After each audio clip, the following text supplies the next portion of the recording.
bütün dini kitabları əleyhinə olan insan. Amma indi gəlirik ki, əzizəm... Güzel dini kitabların əleyhinə olan. Belə mən dini qəbul eləmirəm, mən Allahı tanrını qəbul edirəm. Yox, mən deistim. Mən tanrını... Bəs sən əgər Allah haqqında məlumatlardan alıbsan, dini kitabları qəbul eləmirsən. Mənə görə, mənim düşüncəmə görə, yəni biz türklər hələ o dini kitablar olmamışdan da əvvəl Tengrini tanımışıq. Siz indi getsəz Orxan Yenisiyə kitabələrində 5-ci əsr, 4-cü əsrdə. Orada tək Tengri haqqında yazı var. Artıq ata-babalarımız bunu bilirdilər. Hələ ərəblər daşa divara sapınanda. O yüzden də o inanca görə, Tengriyan inancına görə, Tanrı inancına görə Allah bizim hamımızın içindədir, bizlə də danışır. Hər kəslə. Biz özümüz ona cavab deyir. Ona görə də bir şeylərə çox dərinə getmək istəmirəm. Hətta nə qədər bu Quranı təbliğ eləsəz belə, o insanlar bir o qədər Quran əleyhinə çıxacaqlar. Quranda ayə var. Heç kim onun əleyhinə çıxmır. Sadəcə onu qəbul... Sən əgər deyirsən ki, mən Quranı qəbul eləmirəm, ancaq Allah'ı qəbul edirəm. Allah Teala deyir ki, onlar dedi, bəzilərini qəbul edir, bəzilərini yox. Elə kafirlər onlardır. Niyə? Biz Allah haqqında məlumatı kimdən almışıq? Məhəmməd Peyğəmbərdən. Məhəmməd Peyğəmbərdən, Qurandan. Quran yoxdursa, Məhəmməd Peyğəmbər Allah haqqında bu bilgilər bizə hardan? Demə, özümüz uydurduğumuz bilgilər. Allah Teala deyir ki, siz Allah haqqında aydın bir təsəvvürə malik ola bilməzsiniz. O bilgiləri biz verə bilərik sizə. Allah Teala mütləq qeyri-müəyyənlikdir. Mütləq qeyri-müəyyənlik fisk elmində dərk etmək mümkün deyil. Qəbul olunub elmdə ki, mütləq qeyri-müəyyənlik dərk olunmaz. Onda biz onu necə dərk edə bilərik? Ya o müəyyənləşməlidir. Tutaq ki, bir uşaq dünyaya gəlməyib. 10 ildən sonra dünyaya gəl, müəyyənləşir. Ya da o mənbə öz informasiyasını verməlidir. Allah Teala özü haqqında, bizim onun haqqında bilməmiz gərək olan bilgiləri Quran şəklində bizə verir. Vəssalam. İndi burada sual olunur, doğrudan da bu kitab səmavidir ya yox? Minlərinin sübutu var bunun səmavi olduğu. Məsələn? Birincisi, elə orada müasir elmə indi məlum olan çox ciddi elmi biliklərin olması. Həm də universal. Söhbət təcrübə fizikadan, kimyadan, astronomiyadan getmir. Söhbət kvant fizikasından gedir, molekulyar biologiyadan gedir, sosiologiyadan gedir, nədən gedir. Universal bilgilər. Bu bir. Məsələn, ayənin birini deyə bilərsinizmi? Nəyi? O elmi sübut edən ayələrdən biri. Mən elə o ayə ilə bağlı bir nəzəri hazır Nobelə göndərmişəm. Yox, indi burada deyirəm. Mürsələ surəsində Allah Teala buyurur, siz görmürsünüz, biz yerə yaxınlaşıb onun sərhədlərini yuyuruq mütəmadi olaraq. Mən bunu oxudum, buradan qənaətə gəldim ki, əgər bu yerin sərhədləri mütəmadi olaraq milyon il yuyulursa, bu demək ki, yer öz ölçülərini kiçiltməlidir. Onda hansı qanuna uyğunluğa görə bu baş verir? Yəni Allah əli ilə gəlib yerin qıraqlarını yumur ki, deməli burada bir qanun yaradıb ki, o qanun mütəmadi olaraq yer kürəsinin sərhədlərini yuyur, kiçildir. Sərdar bəy, siz bunu doğrudan da elmi bir hansı təsdiqləyən hansısa bir doğrudan da formula, aksiyoma hesab edirsiniz. Əlbəttə. Baxın, əyərlərim doğrudan da, bax 1400 ildir ki, müsəlmanlar var, doğru mu dünyada? Və siz dediyiniz o elmi sübutu yetirən orada yazılar var. Onda niyə təyyarəni Wright qardaşları icad edirlər? Niyə televizoru Zvarigin icad edir? Bax, onu niyə oxuyan insanlar icad eləmirlər? Xaçpərəstlər icad edirlər. Gördüyünüz ətrafda bütün texnoloji inkişafı onlar icad edirlər. Qardaşım, bu xristiyanları tərifləyirsən ha. Tərifləmirəm, mən faktdan danışıram. Mən də sən fakt deyirəm də. İki dənə elmi var ki, bu iki müsəlman aliminin adı inandı. Cəbir və medisina. Medisina Avicenna'nın adının adı, İbn Sina'nın adı inandı. Xeyr yoxdur, elə hayrancı. Kim and içirsiniz? Siz həkimsiniz. Hər həkimə bilirəm. Kim and içmişsiniz? Necə kim and? Kimin andını içmişsiniz? Elmin adını deyirəm, medisina demirəm. Hipokrat deyirsiniz. Ay qardaşım, mən demirəm, həkim. Qalen var, Hipokrat var. İcazə ver, mən başa düşsən nə deyirəm? Əlbəttə başa düşürəm. Elmin adı adamın adı inandı. Cəbrin adı inandı. Bir dənə xristiyandır ki, onun adını elm olsun. Yox, siz səhiyyəni dediniz əvvəl. Mən də təbabəti deyirəm. Təbabət elmini Avropa ilə medisina deyirlər. Medisina da Avicenna'nın adındandır. Deyirəm ki, iki dənə elmi var. Təbabət elmi. Bir müsəlman alimin adını daşıyır. Bir də Cəbir var. Riyaziyyatın xüsusi bir bölməsi. O da bir müsəlman alimin adı ilə daşıyır. 14-cü əsrə qədər. Məsələn, algoritmlər kim kəşf edib? Xarazm. Optikanı kim kəşf edib? Dalğa nəzəriyyəsini kim kəşf edib? Lorenz 18-ci əsrdə kitaba yazdı ki, Lorenz dalğa. Amma 10-cu əsrdə ərəb alimləri dalğa haqqında geniş məlumat veriblər. Optikanın qanunları. Kəşf ediblər, amma onlar kəşf edəməyiblər. Edison da ərəb deyil. İcazə ver, bir dəqiqə. Tesla da ərəb deyil. Nə Tesla, nə Edison Xarəzmin dırnağına dəymir. Çünki niyə? Elmin fundamental əsaslarını Uluq bəy yaradıb. Uluq bəyin bir astronomiya cədvəli var. Müasir ən ultra şeylərin cihazlarla. Onun 9-cu əsrdə yazdığı cədvəlin Sərdar bəy, milyonla bir Nə dəqiqliyi ilə. edilər Uluqbayı həmən dindar adamlar? Hə? Diz Ay söküb qardaşım, başını kəsdilər. Biz iki məsələni qarışdırmırıq. O məsələ elmə olan Elmdə münasibətdir. İslamın elmə nailiyyəti. Məsələn, təsəvvür edin ki, Amerikanı 9-cu əsrdə İslam alimləri nəzəri olaraq xəritəyə salıblar ki, bu hesablamalarla mütləq dənizin burasında torpaq olmalıdır. Avropalılar gelib dilini vurandan sonra deyir burada torpaq var. Müsəlman alimlər nəzəri olaraq xəritəsi var bunun. Gizlətməklə deyir ki, Hara dili vurandan sonra ceyil versin? məsəl üçün lağla deyir. Yəni Kolumb gedib orada dəyəndən sonra orada Hindular qırandan sonra deyirlər burada torpaq var, amma müsəlman alimləri Kolumbdan 5 əsr qabaq xəritə veriblər, deyiblər bizim hesablamalarımıza görə. Xanımdan 5 əsr əvvəl. 5-10 əsr. Amma getməyiblər ora. Sadəcə deyirlər. Getməyiblər. Xəritədə yazılır mütləq orada nəzərə al torpaq Piri olmalı. rəisin xəritəsindən danışırsınız. Yoxsa kimi? Piri rəis nə? Piri dünəki uşaqdır. Bəs kimi deyirsiniz? Mən Uluq bəydən danışıram. Uluq bəyin Amerika barəsində xəritəsi var. Bəli. Harda var o? Hadi get bax. Sərdar bəy, yaxşı nə olmadı ki, biz axı indi canlı efirdeyiz sizdən. Bax indi sən mənə desəydin, mən bir İngilis aliminin məndə bir kitabı var. Onu gətirərdim bura. Azərbaycan dilinə də tərcümə olunub. Orada sənə o faktların hamısını açıb belə göstərərdim o xəritədə. İngilis alimi yoxsa Uluq bəyin? İngilis aliminin o Uluq bəy haqqında itirilmiş marif adında kitabı var. Mən oxuyaram evdə, siz adını deyin. Ged oxu da itirilmiş marif. İngilis aliminin adını deyim, mən o yerimi oxuyayım da. Hadi Strasbourg'dir nədir? Oxford Böyle Universiteti. olmur Bir axı. dəqiqəyə mən bu İngilis adları ümumiyyətlə mən yadımda saxlayamıram. Oxford Universitetinin professorudur. Əsərin adını deyirəm. İtirilmiş marif. Bu qanlıqda kitabdır. Mən də gələn dəfə özümdən gətirərəm, sən göstərmə. Olsun biz keçək başqa mövzulara. Baxın, mən Yox, bir dəqiqə başqa mövzuya keçək. onu da keçməyək. Gəlin danışaq axırı. Gəlin müzakirə eləyək bunu. Dünya elmlərin fizikanın da, kimyanın da, astronomiyanın da, cəbrin də əsasını müsəlman alimlər qoyub. Hə, sən deyə bilərsən ki, nəyə görə bəs bu kəşflər bu alimlərdir? 14-cü əsrdən sonra müsəlmanlar xristian və yahudilərlə daha yaxın tanış olmağa başlayıblar. Onlar götürüblər xristianlığın, yahudiliğin, dünya görüşlərini, o cümlədən antik dövrün fəlsəfəsini. Bunlar isə götürüblər Quranı. Məsələn, Höte'nin Şək və Qədd divanı var. Höte bilirsə böyük adamdır da, düzdürmü? Oxuyub zaman Şək və Qədd divanı. Yox, o divan oxumaq. Aysə, onu oxumaq lazım. Onun birinci şeiri Allahın vəsfidir, ikinci Məhəmməd Peyğəmbərin vəsfidir, üçüncü Quranın vəsfidir, dördüncü Quranın dili ilə bütün dünyanın tanış olandan sonra baxırlar ki, bunların indiyə qədər, dünya qədər təsəvvürləri yanlışdır. Carlyle var, Avropanın ən böyük filosoflarından biridir. Onun bir əsəri var, insanlığın qəhrəmanları, 4 qəhrəman obrazı yaradır. Onun bir də Məhəmməd Peyğəmbərdir. Haradasa bir 50-60 səhifə Peyğəmbərə şey yazır. Orada yazır ki, bu Məhəmməd Peyğəmbər yazır həyatını. Belə uşaq vaxtı yetim oldu, belə böyük himayə olundu, belə tərbiyə olundu, belə oldu. Sonra deyir ki, o Ərəbistan çöllərində yaşayan, o cürə böyük bir uşaq vaxtı yetim olmasına baxmayaraq bu qədər qayğıyla əhatə olunan bir insan zaten Peyğəmbər olardı. Kim o vəziyyət, yəni o şərtləri yazır, da mən qısa deyirəm də, deyir ki, bu şərtlərdə kim olsaydı mütləq Peyğəmbər olardı. 14-cü əsrdən sonra nə oldu birdən-birə? Hə? 14-cü əsrdən sonra nə oldu Dedim birdən-birə? də, bizim alimlər başladılar Aristoteli öyrənməyə. Məsələn, Avropanın antik dövrün filosofları. 14-cü əsrdən sonra. Hətta ümumiyyətlə Avropa ilə 14-cü əsrdən sonra o fəthlər ki oldu, biz getdik İspaniyanı tutduq, oranı tutduq. Yavaş-yavaş xristian Biz tutmuşuq İspaniyanı. Müsəlmanlar da sən... Sərdar bəy, mən sizə üzr istəyirəm, mən sizə böyük hörmətim var. Birincisi, İskəndəriyyəni alandan sonra ərəblər 9-cu əsrdə artıq kitabxana əllərinə keçmişdi. Ondan sonra elm başlayır ərəblərdə inkişaf eləməyə, o bədəvi ərəblərdə. Və Aristoteli də, Platonu da, Arkimedi də tərcümə 9-cu əsrdə, 10-cu əsrdə deyil. 14-cü əsrdən sonra isə artıq söhbət təmasdan gedirik. Xristian aləmi ilə İslam aləmi nə qədər çox yaxınlaşdı. Biz yox, ərəblər gəlib oranı tutmuşdular. Mən səndən elmi söhbət edirəm. Eləyək. Xalqlar bir-birinə təmasa girdikcə qarşılıqlı bir-birinə fikir mübadiləsi edirlər.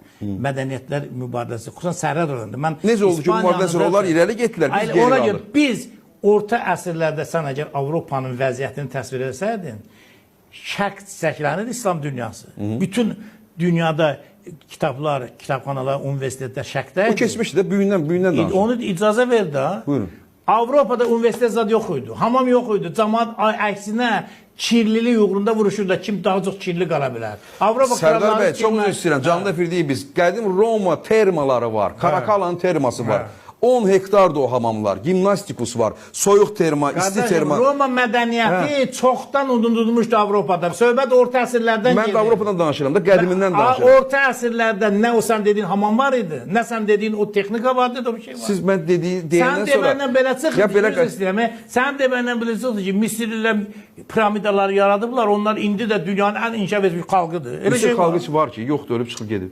O kimdir? Bende'nin baş katibi kim idi be? Butrus Qali idi. Onlar Quptilər də, onlar o faraonlar deyil. Onlar faraon elə xalqından Qiptilərdir. deyillər. Ay qardaş, Qiptilər elmi qəbul edir ki, Qiptilərdir faraonlar. Millət olaraq. Sərdar bəy, çox üzr istəyirəm. İncə yazabilir, mən də bir 5 dəqiqə danışım Buyurun sonra. qardaşım, buyurun. Siz dediyiniz məqamlar var. Biz Avropada universitet yox idi. Avropada ilk universitet 1215-ci ildə açılıb Bolonyada. Hələ heç bir şərq ölkəsində universitet yox idi. Universitet nədir? Əgər sən hüquqla, səhiyyə ilə məşğulsansa, sənə diplom verirlər ki, ixtiyarın var, gedib adamın dişini çəkə bilərsən. Bunu ilk dəfə Avropada Bolonyada veriblər. Onda hər yerdə bizə mədrəsə idi. Əy zəbəb əy, bey zəbəb bey. 800 il. Bizim ilk universitetimiz açılıb 1918-ci ildə. Bizim Avropa ilə 1918? Hansı universitet? Bakıda, Azərbaycanda. Ay kişi, sən nə danışırsan? Tip Akademiyası Şirvanzada 9-cu əsrdə yarım. Sən nə danışırsan? Yox, universitetdən danışıram. Sən deməli bilmirsən. Universitetdən danışıram. Ay qardaşım, sən bunun adını universitet qoyursan. Diplom verən universitetdən danışıram. Söhbət niyə diplomla? Diplom buna nə dəxli var? Necə diplomlu? İbn Sina hardan diplom almışdı? İbn Sina özünüz deyirsiniz. Birini hardan diplom almışdı? İbn verişdən əvvəl özünüz dediniz ki, 10-cu əsrdə təbabət yox idi deyən İbn Sina qalmışdı. İslam mədəniyyətində elm, mədəniyyət bir başqa yolla inkişaf edib. Qərbdə başqa bir yolla inkişaf edib. Yox, mən onu demirəm. Siz dediniz ki, universitetlər yox idi. Mən sizə tarixi faktı deyirəm. Mən deyirəm ki, Avropada elmdən xəbər olmayan alimləri tonqalda yandıranda, İslam dünyasında alimlər insanların Teymurlər alim uğrunda müharibə eləyirdi ki, o alim mən gəlib zəbt eləməni, gətirməliyim öz yanıma. Bilirsən ya yox. Sərdar bəy, Teymurləngin canınız bir bala, yaxşı mən də sizə can deyirəm, biz birimizin xətinizi çox istəyirik. Teymurləngin nəvəsi Uluq bəyin alimlik etmək istədiyinə görə dindarlar başını kəsiblər. Onu alimlik etdiyinə görə deyildi, hakimiyyəti boş qoyub qaçdığına görə. Siz elə deyirsəm, orada başqa söz Orada tamamilə dövlətçilik məsələsi var idi, ona görə. Dünyaya, dünyavi fəlsəfəni yaydığına görə həmən o dindarlar Nəsimini dərisini soyublar. Adamın dərisini soyublar. Bruno kim yandırıb? Yəni nə bilim, o Galilei kim istəyir dərisini soyub? Avropada çox alimlərin dərisini soyub. Nəsimi küfür danışırdı. Ən-Əhlaq ideyası idi. Allah mənəm deyirdi. Ona görə dərsini soyublar, cəbi soyublar. Nə olur? Dinə ziddi soyublar da. Siz deməli olan davamçılarısınız. Mən ondan davamçı deyirəm. Sən İslamı istisməyə çalışırsan. Mən kişiməyə çalışmıram. Əksinə. Baxın. Cəmaat baxır, bizə sən İslam... Baxsın cəmaat, qoy eşitsin. Baxın, siz deyir ki, Jordana Bruno yandırıb. Baxın, bir dənə İngilis 500 səhifə həsr edib Orta Asiya müsəlmanlarının mədəniyyətinə, elmə verdiyi tövbələrə. Sən burada deyirsən ki, bu İngilislər özləri deyir ki, elm, mədəniyyət şərqdən inkişaf edir. Və sonra... Kim deyir ki, şərqdə olmayıb elm mədəniyyət? Mən deyirəm, yox elə demirəm, siz mən diqqətlə qulaq asın. Mən deyirəm ki, bugün şərqin geri qalmasının səbəbi... O başqa problemdir. Deyim axıra kimi də. Şərqdə geri qalmağın səbəbi köhnə kitablarla, köhnə düşüncələrlə insanları yenidən 7-ci əsrə qaytarmaqdır. Avropa ona görə irəli gedib ki, orada elm inkişaf edib, universitetlər açılıb və siz dediyiniz Jordana Bruno'nu yandıran Roma papası üstündən 202 sezon ondan üzr istəyir. Biz getmişik İskəndəriyyə kitabxanasında Avropalıların tərəfərəsini öyrənmişik. Onlar gəlib İslamda, İslam alimlərin İbn Sinanı bu dəqiqə İtaliya İbn Sinanın kitabları dərslik kimi istifadə olunur. Nəticə nədir? Birunun kitabı Amerikada dərslik kimi istifadə olunur. Nəticə ondan ibarətdir ki, BP indi İngiltərədir. Nəticə olub ki, biz məzhəb və tərəqələrə bölünəndən sonra İslam parçalanıb, xristianlar da İslam ölkələrini işğal və istismar etmək üçün geridə saxlamaq üçün xüsusi siyasət hərəkət ediblər. Ona görə geridə qalmışıq, əssalam. Mən də deyirəm geridə qalmışsınız da. Mən nə deyirəm? Deyirəm geridə qalmışsınız. Ona görə də bu günlərim və özünüz dediniz o sözü. Amma o demək deyil ki, biz bəşər tarixinə xristianlardan az vermişik. Dünya xalqları üçün baxın, Bernal var. Bir dəqiqə. Bir fransız alimi var, Bernal. Onun elmi tarixatda bir kitabı var. O kitabda ayrı-ayrı dinlərin elmə verdiyi tövbəsi. Xristianlıqla bağlı yarım səhifə var. Orada yazır ki, Xristianlıq alimləri təqib edir, elmi təqib edir, belə yandırdı, inkviziya belə gəldi, belə. İslamla bağlı 25 səhifə yazır və İslamın dünya elminə verdiyi tövbələri qeyri-adi dərəcə bütün dinlərdən daha çox tövbə verdiyini, indi bir fransız bunu deyir. Mən demirəm ki, Özü elmi tarixi ilə məşğul olan bir adam. Sərdar bəy, gəlin fransızların... 12 kitabı var. Biri elm haqqında elmidir, bir də görürsünüz, elm doğru tarixidir. sözləri də fransızdan, ingilisdən gətirirsiniz. Bax, özünüz də doğru, sözün doğru olması üçün onların statlarını gətirirsiniz. Müsəlmandan da gətirərəm. Amma sən görüm xristiana daha çox inanırsan. Ona görə xristiandan misal çəkirəm. Boynuma qoymayın da, niyə boynuma? Mən deyirəm ki, mən heç bir dini qəbul eləmirəm. Dini demirəm, elmi deyirəm. Mən demək istəyirəm ki, Sərdar bəy, mən demək istəyirəm, elə demədim. Mən deyirəm ki, bu günləri müsəlman ölkələri elmə münasibətdə geri qalmaqlarının səbəbi o dini məfhumatdır. Mən onu deyirəm. Heç bir dini məfhumat yox. Fakt ondan ibarətdir, qardaş. Bu günlər İngiltərəyə baxın, Əfqanistana baxın. Bu gün Amerikaya baxın, Almaniyaya baxın. Nə siz BMW baxıram da bir dəqiqə. Sən nəzər almırsan ki, bir dəqiqə, elə bu da kəsilmədi. Sən nəzər almırsan ki, fransızlar 30 dənə müsəlman ölkəsinin uzun müddət əsarətdə saxlayır. Ruslar Azərbaycanı, Özbəkistan təzə özbək dili hələ bu il Özbəkistanda dövlət dili qəbul. Niyə? Çünki Ruslar işğal eləmişdi. Çünki o xalq 14-cü əsrin qaydaları ilə yaşayır. Texnikanı inkişaf elətdirməyib. Onun topu, tüfəngi, onun təyyarəsi, Wright qardaşların icad elədiyi, sonra raketi gəlir və sən də qalmısan 7-ci əsrdə. O da gəlib səni işğal eləyir, sömürür səni. Özbək ona görə geri qalıb ki, indi də həmən geriliklə İslam insanlığa fəlakət gətirən, ekologiyanı pozan, ağaçların, bitkilər aləmini dağıdan, o cümlədən heyvanlar aləminə ziyan gətirən, hər şeyi qadağan edir. O cümlədən Qərbin bugünkü sən dediyin o şey var, bir məşhur Bolqar alimi var, deyir ki, elm nə qədər tərəqqi edir, insan bir qədər progres edir, reqres edir. Yəni, insanlıq bir qədər geri gedir. Qərbin o sən dediyin atom bombasını demirsən, Qərbin o kütləvi insan qırğın silahlarını demirsən, Qərbin kəşf elədiyi və insan genetikasında təcrübə demirsən axı onları. Sən onun bir-iki dənə müsbət texnikası, amma bunun Einsteynin... Sərdar bəy, siz mən desən qulaq asmırsınız. Deyirəm ki, o elm orada inkişaf elədiyinə görə, həmən o Einsteinlar orada olduğuna görə, Rutherfordlar, Pascallar, bütün o alimlər orada olduğuna görə, onlar həmən xoşumuza gəlməyən, mənim də xoşuma gəlməyən atom bombasını icad eləyirlər və o bomba ilə də geri qalmış xalqları, hansı ki, heç nə icad edə bilməyən xalqları sömürürlər. Çünki bizə icazə vermir. Siz mənə ki, deyirsiniz ki, xristiyanların tərəfindəsən. Yox, bizə Allah Teala icazə vermir də şeytanın şagirdi olan. Bizə ona görə icazə vermir ki, bizim universitetdə rüşvət alırlar. Quran-ı Biz öz əlimizlə pul veririk ki, evladımızın savadı olmasın. Quran-ı Kərimdə şeytan Allaha deyir ki, sən mənə icazə ver. Mən sənin bəndələrin, bir dənəsini deyəcəm, nə edəcəm? Yaratdıqlarının xilqətini dəyişdirmə, onları öyrədəcəyəm. Xilqəti dəyişdirmə bilsən nədir? Sintetik məhsulların istehsalıdır, geni dəyişmiş məhsulların istehsalıdır, klonlaşdırmadır və s. və s. Eləcə də transseksuallıqdır, transnəmlədir, nədir? Sərdar bəy, siz böyük fantaziyası var. Ay ki, Quranda ayədir, nə fantaziyası? Yox, siz onu özü interpretasiya verdiniz axı. Quran interpretasiya tələb edir. Xilqəti dəyişməyin içinə klon saldınız. Qardaşım, bir dəqiqə. Transgenderləri saldınız. Hermenevtika elmidir də, yəni mətnin arxasında həqiqi biliyi çatdırmaq və interpretasiya olmasa elə mən şəkil çəkməliyim. Yaxşı, onda şeytan deyir ki, şeytan deyir ki, xilqətini dəyişdirəcək, yaratdıqların xilqətini dəyişməli öyrədəcək. Kim kimə deyib, harada deyib? Ay Sərdar. Quranda, şeytan Allah'a deyib. Şeytan harada deyib ona? Kim o? Onu necə ispat eləyə bilərsin? Sən indi... Hansı xilqətdən danışırsın? Sübuti deyirəm da indi. 1500 il bundan qabaq kitab çıxıb, orada biz görürük ki, şeytan Allah'a deyir ki, mən insanlara sənin yaratdıqların xilqətini dəyişməni öyrədəcəm. İndi biz görürük ki, Avropalılar bütün yaradılan xilqətini dəyişir. Sənə başqa nə sübut lazımdır? Biz sizdən Sərdar bəy. Sənə başqa nə sübut lazımdır?